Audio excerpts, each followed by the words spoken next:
Welcome. मैं श्याम कुमार सिंह आप सभी का स्वागत करता हूं।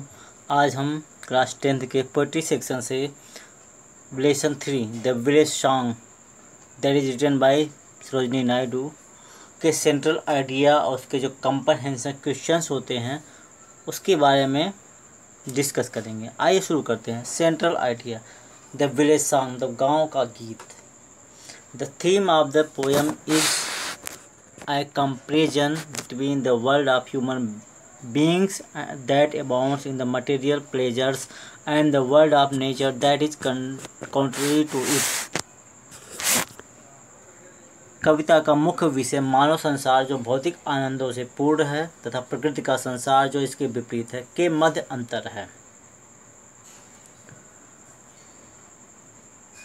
The mother represents the material world. माँ भौतिक संसार का प्रतिनिधित्व करती है। रिप्रेजेंट तो प्रतिनिधित्व करना।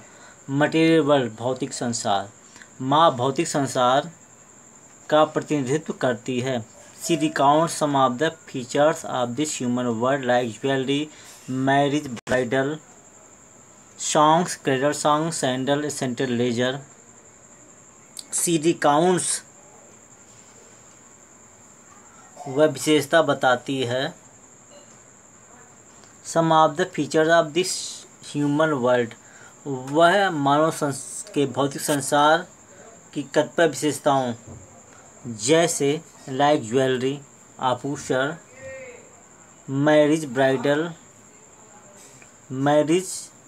ब्राइडल सॉन्ग्स तो विवाह और विवाह के समय गाए जाने वाले गीतों, क्रेडल सॉन्ग्स शिशु को सुलाने के लिए गाई गई लोरियों, सैंडल सेंट्रल लेजर तो मधुर मिलन के क्षणों को गिनाती है।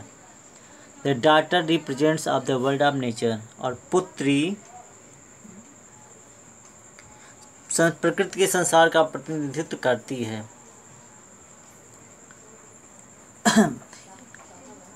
The daughter represent the world of nature पुत्री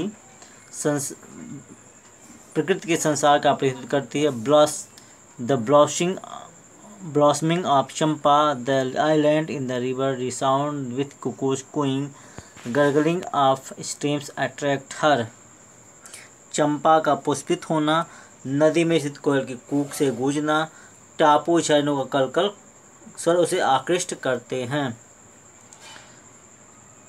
She knows that laughter and all the songs will end in sorrow। वह जानती है, उसे ज्ञात है कि हास्य व समस्त गीत दुखों में समाप्त होते हैं। आइए अब हम एक बार उसे देख लीजिए। The theme of the poem is comparison between the world of human beings that abounds in the material pleasure and the world of nature that is country to it. कविता का मुख्य विषय मानव संसार जो भौतिक आनंदों से पूर्ण है तथा प्रकृति का संसार जो भी इसके विपरीत है के मध्य अंतर है। The mother represent the material world. माँ इस भौतिक संसार का प्रतिनिधित्व करती है। She recount some of the features of this human world like jewellery, marriage, bridal songs, cradle song, sandal, centre leisure. वह मानव के भौतिक संसार की कतिपय विशेषताओं जैसे कि आभूषण, विवाह के समय गाए जाने वाले गीतों, शिशु को सुलाने के लिए गाई गई लोरियों, मधुर मिलन के क्षणों को गिनाती है। It implies marriage, birth of children and honeymoon. इसका तात्पर्य विवाह, शिशुओं के जन्म व मधुर मिलन के क्षणों से है। The daughter represents the world of nature. पुत्री प्रकृति के संसार का प्रतिनिधित्व करती है। The blossoming of champa, the island in the river resounding with cuckoos cooing, gurgling of streams attract her. चंपा का पुष्पित होना, नदी में स्थित कोयल की कूक से गूंजना, टापू झरनों का कलकल स्वर उसे आकृष्ट करते हैं। She knows that laughter and all the songs will end in sorrows. वह जानती है, उसे ज्ञात है कि हास्य व समस्त गीत दुखों में समाप्त होते हैं। आइए कंप्रहेंसिव क्वेश्चंस शुरू करते हैं। हनी चाइल्ड से लेकर टू वेड यू तक। इसमें क्वेश्चन है, write the title of the poem from which the above stanza has been taken, who has compose the poem? Answer, the above stanza has been taken from the poem the village song. The composer of this poem is Sarojini Naidu. Write the title of the poem. इस कविता का शीर्षक लिखिए। From which, जिससे, the above stanza उपरोक्त पद्यांश, has been taken ली गई है। Who has compose the poem, इस कविता को किसने संकलित किया है, इसकी रचनाकार कौन है? Answer, the above stanza has been taken from the poem.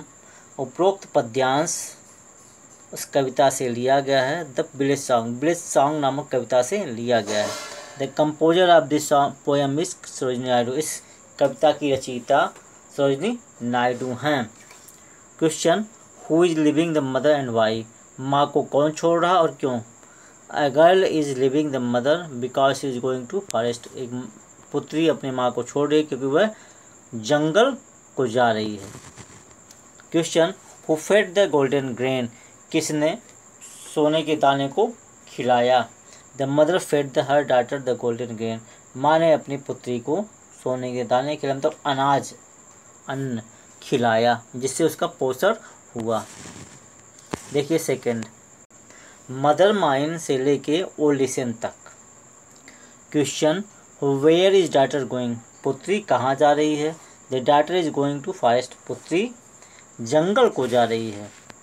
Question, where are champa birds blowing? चंपा की जो कलियाँ वो कहाँ खिल रहे हैं?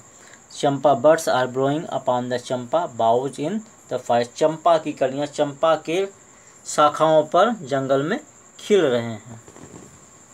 अगला question, what has tiny islands? छोटे छोटे टापू क्या हैं, कहाँ पर हैं? The river has tiny islands. नदी में छोटे छोटे टापू हैं।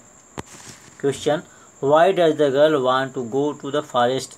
लड़की जंगल को क्यों जाना चाहती थी? Answer, the girl wants to go to the forest. लड़की जंगल को जाना चाहती थी because there the champa birds are blooming on the branches. क्योंकि चंपा के जो कलियां हैं वो उसके शाखाओं पर खिल रहे हैं। The cuckoos resound isle with its cooing.